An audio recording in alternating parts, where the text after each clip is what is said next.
Dobro večer, dragi gledatelji, dobro večer, pravi igrači. Pozdrav iz Vile Magic.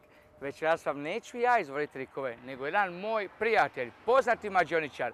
Vjerujem da ćete se zabaviti puno bolje nego kad ja izvodim trikove. Dakle, pogledajmo. Dobar dan, ja sam Franjo Brzi iz Kloštra Kotarskog mađioničara. Pokazat ću nešto za pušače koji nemaju dovoljno cigareta. Prvo, da bi imali, trebaju jednu stvoriti i onda kad imaju jedan uzorak, onda je dalje sve lagano.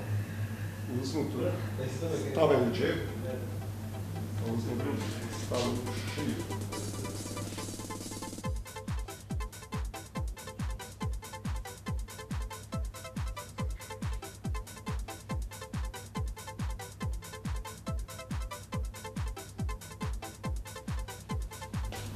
Pa i onda prelovimo.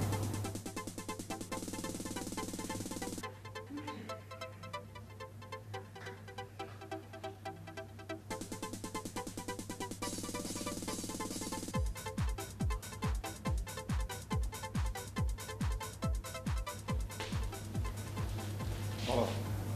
Odlično, pa ovo je bilo nevjerovatno. Pravi igrači, da ste zadovoljni s ovim trikom i nadam se da ćemo se vidjeti i sutra. Puno čarobnih pozdrava iz Vile Magic. Bog!